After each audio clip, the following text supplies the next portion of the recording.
Hey, I'm Antonio Graceffo, a doctoral candidate at Shanghai University of Sport.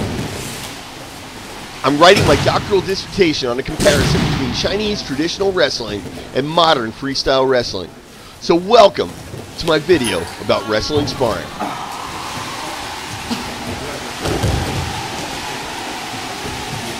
I spent a year living in an MMA academy in Malaysia where I fought full-time as a professional in MMA, and that's where I learned my first grappling.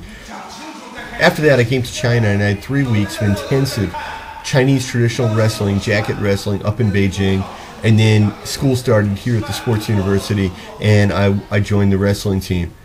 During each evolution of training every day I do some freestyle wrestling, some Chinese wrestling, and when we're doing freestyle wrestling, we sort of bend the rules. Occasionally, I'll decide to fight off my back, and they're fine with that.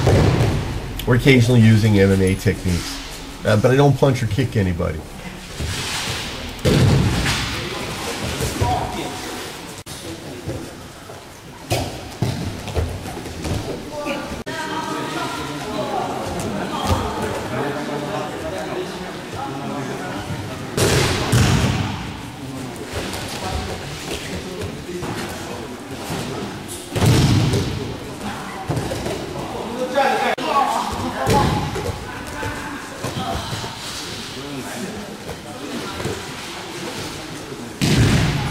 Training starts every morning at 9:45. The first thing they do, they usually play tag or soccer, which I don't play.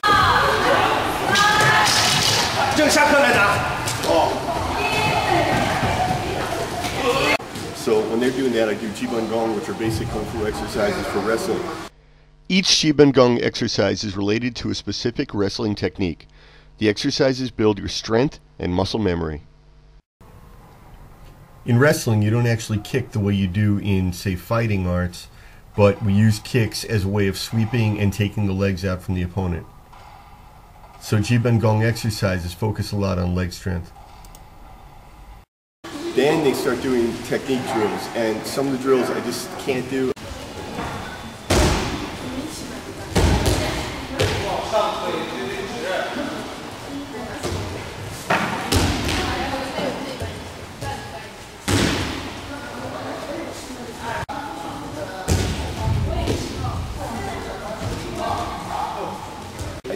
I used to try, I really want to be part of the team, I'm going to do everything they do. The bottom line is they're 20 some odd years younger than me.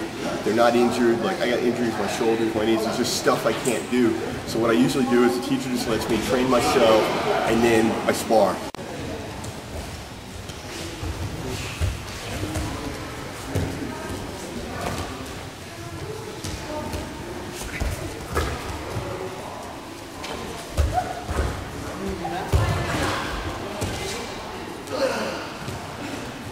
And then when we start sparring, then I join the team, and they'll usually send somebody over here in the morning to train freestyle sparring with me, and then later we'll put the jackets on and I'll spar with the team.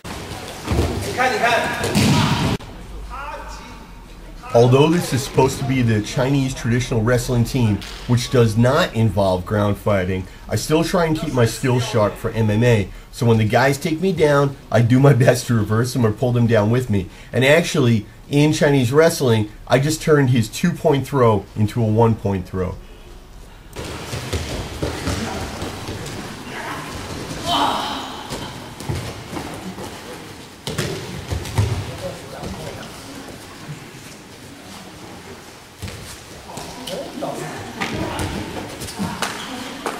So, sort of like 1 foot in, 1 foot out as far as being part of the team. And I feel a little bad about it, but it's the reality. It's all I can do.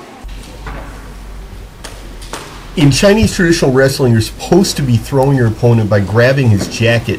Let's say 70% of the throws are supposed to be done by grabbing the jacket or grabbing the belt and using that to throw the guy. Those are the real Chinese techniques.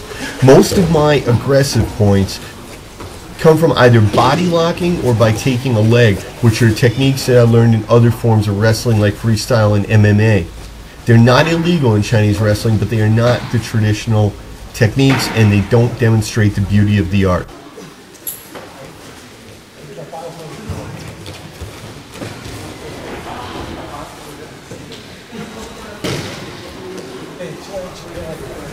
If you throw your opponent and you remain standing, you get 2 points. If you go down with him, you only get 1 point. And I always only get 1 point for my throws.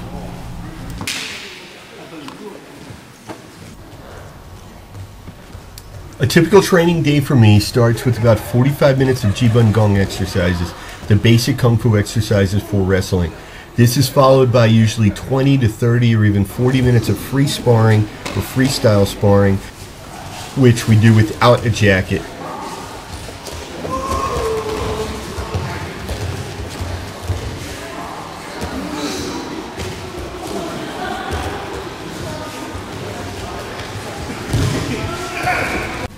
After that, then I join my team and we do the jacket wrestling. Recently, the intensity of training has been rather high, so we've done anywhere from 6 to 8 rounds per day of jacket sparring.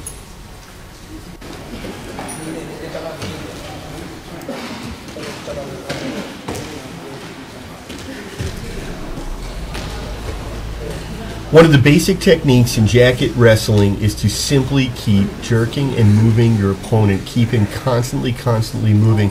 You learn the 7 basic grips on the jacket, and then you learn ways of twisting, moving your 2 hands in 2 different directions in order to pull your opponent in 2 or 3 directions at the same time.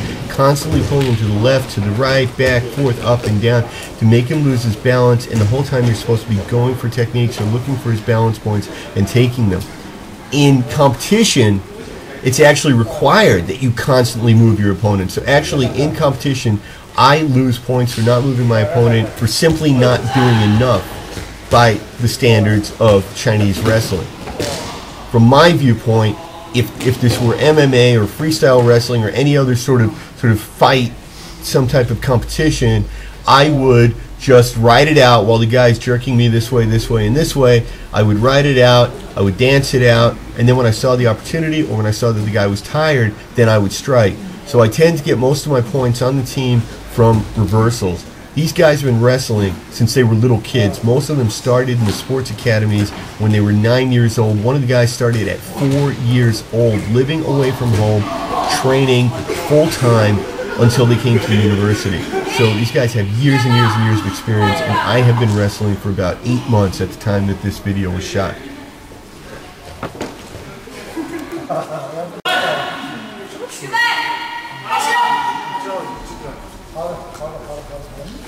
Welcome to Antonio's world of usually losing and then occasionally getting a 1-point throw or a reversal.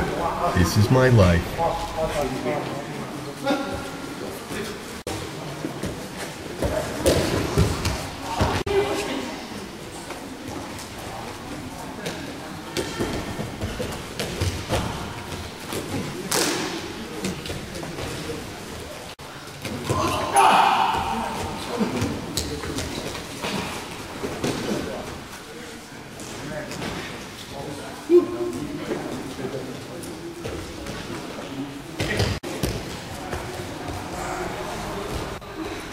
Although far from being an expert, I tend to do a lot better in the freestyle wrestling without the jacket than I do with the Chinese wrestling with the jacket.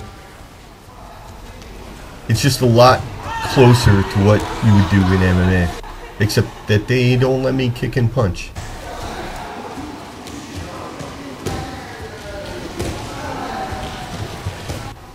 In Chinese wrestling, there's no pin and no ground fighting.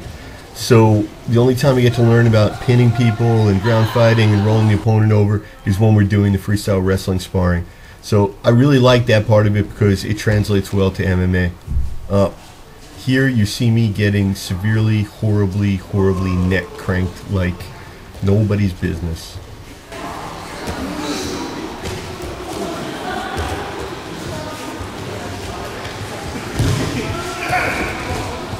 Will Antonio survive the neck crank? Tune in and find out in part 2 of Wrestling Sparring at Shanghai University of Sport.